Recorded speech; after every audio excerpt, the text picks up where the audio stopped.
एक बार की बात है, एक लड़का था जिसका नाम था जॉन। वो हमेशा अपने काम में बहुत बिजी रहता था। जॉन अपने कलीग से आगे निकलने के लिए बहुत मेहनत करता था। वो अपने प्रोजेक्ट्स में और ईमेल्स का रिप्लाई करने में पूरी पूरी रातें गुजार देता था। इसकी वजह से उसकी बहुत नींद सैक्रिफाइस होती थी। बहुत टाइम तक ये चलता रहा। फिर एक दिन जॉन ने रियलाइज किया कि अब उसे भूलने की आदत हो रही है और वो छोटी छोटी बातों पर गुस्सा करने लगा है। फिर भी जॉन इन चीजों को हल्के में लेता था। टाइम चेंज होता रहा, लेकिन धीरे धीरे जॉन की सेहत खराब होने लग गई। उसे सर दर्द और चक्कर आना स्टार्ट हो गया। फिर भी जॉन की कोशिश यही रहती थी कि वो अपने बाकी सारे कलीग से हमेशा आगे रहे। लेकिन फिर एक दिन ऑफिस में जॉन बेहोश हो गया और उसको तुरंत ही हॉस्पिटल ले जाया गया। जब उसे होश आया तो डॉक्टर ने उसे बताया कि उसकी नींद ना पूरी होने की वजह से उसका पूरा शरीर गंभीर रूप से कमजोर हो गया है, जिसकी वजह से उसे बहुत ही जल्दी बीमारियां लगती रहेंगी। जॉन इतना ज्यादा काम इसलिए करता था क्योंकि उसे लगता था कि वो जितना ज्यादा टाइम बाकी चीजों से बचा के अपने काम में देगा, उतना ही वो सक्सेसफुल रहेगा, बिना ये सोचे कि इसका उसकी हेल्थ पर क्या असर पड़ रहा है। लेकिन टाइम मैनेजमेंट की ये थियरी काम नहीं करती। इसके लिए फ्रेडरिक टेलर ने एक एक्सपेरिमेंट किया। फ्रेडरिक टेलर,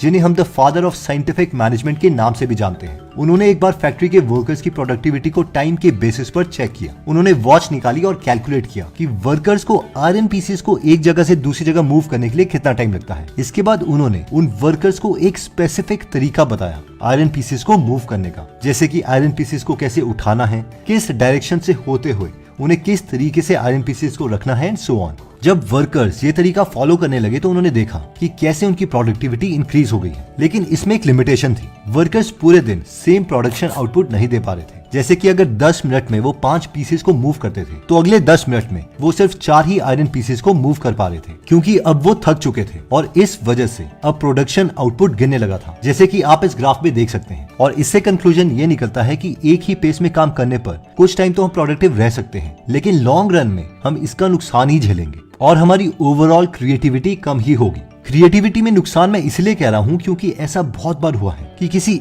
एक फेमस ऑथर की बुक बहुत सुपरहिट हो गई हो और वहीं उनकी दूसरी बुक बहुत फ्लॉप गई हो। For example, the fault in our stars एक बुक है जिसकी ऑथर है जॉन ग्रीन और उनकी ये बुक बहुत ही फेमस हुई थी। इवन इस पर इंग्लिश मूवी बनी और इवन दिल बेचारा हिंदी मूवी भी इसी बुक के कॉन्सेप्ट पर थी। जबकि इनकी दूसरी book an abundance of Katherines का रिस्पॉन्स कुछ खास नहीं रहा। ये हम इनके रिव्यूज में भी देख सकते हैं। क्रिएटिविटी का हम एक और इंडियन एग्जाम्पल देखते हैं। मोहित चौहान अपने एक इंटरव्यू में बताते हैं कि जब उन्हें जब वी मेट मूवी से तुमसे ही सॉन्ग मिला था तब उन्होंने 1 महीने का ब्रेक लिया था और म्यूजिक डायरेक्टर प्रीतम ने भी इस बात को समझते हुए इस सॉन्ग को होल्ड पर रखा। फिर जब मोहित चौहान ने वापस आकर ये सॉन्ग को रिकॉर्ड किया तब इसमें कोई अलग ही बात थी और इसलिए सॉन्ग के रिलीज होते ही यही सबका फेवरेट सॉन्ग बन गया। अगर मोहित चौहान ये ब्रेक ना लेते तो वो इस सॉन्ग में इमोशंस ना डाल पाते और फिर शायद ये सॉन्ग कभी उतना पॉपुलर नहीं।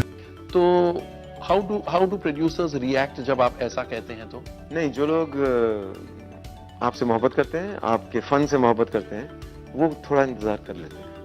बहुत ज्यादा नहीं शायद, पर कर लेते हैं थोड़ा। जैसे तुमसे ही के लिए कहानी ये कि प्रीतम साहब ने और इम्तियाज ने शायद मेरा इंतजार किया महीना 1.5 महीना, ऐसा कुछ। रियली? हाँ, ऐसा कुछ कहानी। तो इससे एक बात तो क्लियर है कि सिर्फ टाइम मैनेजमेंट तो नहीं है खुद को ग्रो करने के लिए, बल्कि कुछ और है और इसका जवाब है माइंड मैनेजमेंट।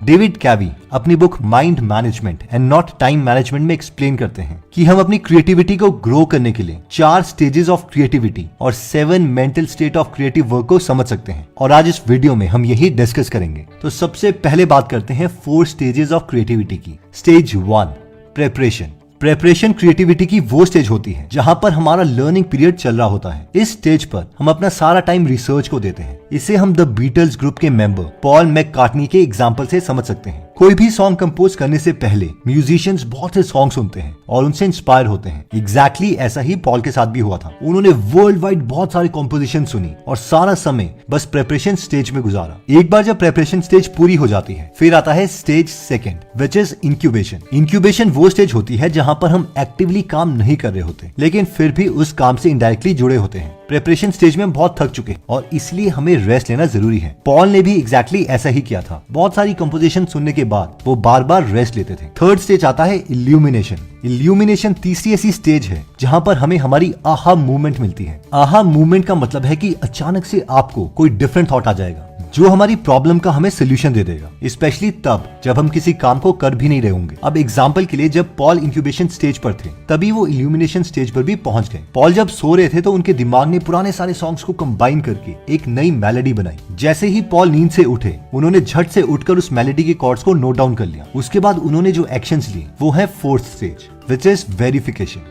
जब पॉल ने कॉर्ड्स को नोट डाउन किया उसके बाद उन्होंने बहुत सारे लोगों को ये मेलोडी सुनाई, सिर्फ नोन्स को ही नहीं बल्कि अननोन लोगों को भी। वो जानना चाहते थे कि कहीं ऐसा तो नहीं कि मेलोडी पहले से ही एग्जिस्ट करती हो, और उन्हें वही सोते हुए सुनाई दी। सबसे पूछने के बाद उन्हें पता चला कि ये ओरिजिनल मेलोडी है और पहले कभी भी किसी ने इसको नहीं सुना है। इस कंफर्मेशन के बाद पॉल इस सॉन्ग को फाइनली रिकॉर्ड कर लेते हैं और यही है वेरिफिकेशन स्टेज। यहाँ पर हमारे काम को वेरीफाई किया जाता है, पता लगाया जाता है कि हमारा काम सोर्सेज के हिसाब से सही है या नहीं और हमने इसे सही से मेंशन किया है या नहीं। जब फाइनली ये सॉन्ग रिलीज हुआ तब ये ब्लॉकबस्टर हिट हो गया। इस सॉन्ग का नाम था येस्टरडे। अगर एक बार आप 4 स्टेजेस ऑफ क्रिएटिविटी को अपनी लाइफ में ढाल देते हैं तो हम पर्सनली तो ग्रो कर ही सकते हैं, लेकिन साथ में अपनी ऑर्गेनाइजेशन में भी लिंचपिन बन सकते हैं। पर ये लिंचपिन एग्जैक्टली है क्या? इस सवाल का जवाब ढूंढने के लिए आपको जाना पड़ेगा गीगल एप्लीकेशन पर। गीगल ऐप पर अवेलेबल है ये book linchpin, are you indispensable. यहाँ पर आपको इस बुक की हिंदी में डिटेल्ड ऑडियो बुक समरी मिल जाएगी जिसे हम आराम से सुन सकते हैं। यहाँ पर 180 से ज्यादा बुक समरीज हिंदी में फ्री में अवेलेबल है जिन्हें आप सुन भी सकते हैं और पढ़ भी सकते हैं। तो अगर आप इस एप्लीकेशन में इंटरेस्टेड हैं तो इसका लिंक मैं डिस्क्रिप्शन और फर्स्ट कमेंट में दे दूंगा। अब जब हम क्रिएटिविटी की स्टेजेस को समझ चुके हैं तो हमें ये समझना पड़ेगा कि किसी भी क्रिएटिव काम को समझने के लिए हमें 7 क्रिएटिव मेंटल स्टेट से गुजरना होता है, जिसमें फर्स्ट मेंटल स्टेट आता है प्रायोरिटाइज मेंटल स्टेट। इस स्टेज में हम अपने थॉट्स को ऑर्गेनाइज करने के लिए खुद से 3 सवाल पूछते हैं। जैसे कि डेविड बताते हैं कि जब वो 1000 फीट ऊपर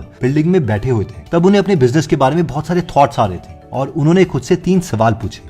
1, मुझे क्या करना है। 2, मैं इस काम को कैसे करूं। और 3, मुझे क्या नहीं करना है। इन सवालों को पूछते ही डेविड को अपनी प्रायोरिटीज के बारे में पता चल गया और ऐसा करने से वो प्रायोरिटाइज मेंटल स्टेट में आ गए। जब हम भी इन 3 क्वेश्चंस को पूछ के स्टेज में आ जाते हैं तो फिर आता है second mental state, which is explore mental state. अपनी प्रायोरिटीज डिसाइड करने के बाद हम क्यूरियस हो जाते हैं और इसी क्यूरियोसिटी की वजह से हम ज्यादा से ज्यादा चीजें एक्सप्लोर करना चाहते हैं। इस स्टेज में हम जितना हो सके उस टॉपिक के बारे में जानना चाहते हैं। फॉर एग्जाम्पल, अगर हमें कोई ऐसे लिखने को दिया जाता है how did APJ Abdul Kalam became successful, तो हम इस स्टेट में इस सवाल का जवाब नहीं ढूंढेंगे बल्कि हम उनके ओवरऑल कैरेक्टर को स्टडी करेंगे। जैसे कि उनका बचपन कैसा था, उन्होंने पढ़ाई कैसे करी, उनके इंटरेस्ट क्या थे, हर एक छोटी चीज को स्टडी करेंगे। जब ये चीज कंप्लीट हो जाती है तो फिर आता है state 3, which is research mental state. For example, अगर हम एपीजे अब्दुल कलाम सर के बारे में एक्सप्लोर कर चुके हैं तो अब हम मेन सवाल का जवाब ढूंढेंगे कि वो सक्सेसफुल एग्जैक्टली हुए कैसे। रिसर्च मेंटल स्टेट में हम पॉइंट टू पॉइंट अपने सवालों का जवाब ढूंढते हैं। इसके बाद आता है फोर्थ मेंटल स्टेट, जो कि है जनरेट मेंटल स्टेट। अब तक हम जो भी काम कर चुके हैं इसके बाद आएगा कि हमें कुछ जनरेट करना है, यानी कि हमने डिसाइड कर लिया है कि हमें ऐसे लिखना है,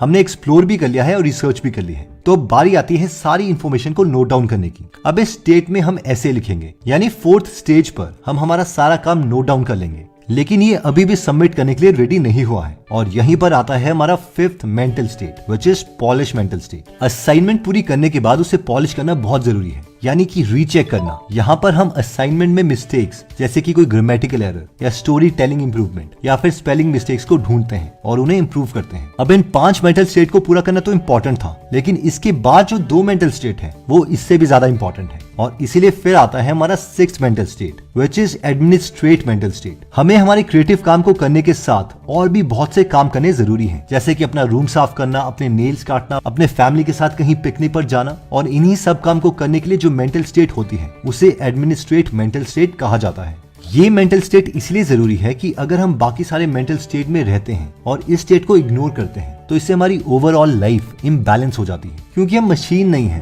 और इसके बाद आता है हमारा 7th mental state, which is recharge mental state. इस मेंटल स्टेट में हम अपनी थकान और बोरियत को दूर करते हैं, हम फिर से काम करने के लिए खुद को रिचार्ज करते हैं। इस स्टेट में हम कोई भी काम कर सकते हैं जिससे हमें खुशी मिलती है, जैसे कि फैमिली के साथ टाइम बिताना, अपनी फेवरेट मूवी देखना या फिर बस रिलैक्स करने के लिए सो जाना। फोन की बैटरी खत्म होने पर हम उसको चार्ज करते हैं लेकिन हमारी बैटरी खत्म होने पर हम यही सोचते हैं कि चलो थोड़ा और काम कर लेते हैं, अपने कलीग से, अपने स्कूल के कंपटीशन से और आगे बढ़ जाते हैं। एक बार जब हम अपने दिमाग की इन्हीं 7 मेंटल स्टेट को अच्छे से मैनेज करना सीख जाते हैं तो इससे जो 4 स्टेजेस ऑफ क्रिएटिविटी हैं उन्हें पूरा करना भी आसान हो जाता है। अब ये सारी चीजें करने में थोड़ा वक्त तो लगेगा, लेकिन एक ऐसा टाइम भी आएगा जब हम इसमें इतने परफेक्ट हो जाएंगे कि हमारी क्रिएटिविटी ड्रास्टिकली इंप्रूव हो जाएगी। दोस्तों, ये सारे पॉइंट्स हमने अपने वीडियो में मेंशन किए हैं। अगर आप चाहें तो आप इनका स्क्रीनशॉट ले सकते हैं। और हाँ, गीगल एप्लीकेशन को डाउनलोड करना मत भूलिएगा। I truly believe that all of your dreams will come true. बस मेहनत करते रहिए। जय हिंद। दोस्तों, ऐसी और वीडियोस देखने के लिए इंस्टा पर हमें फॉलो करें।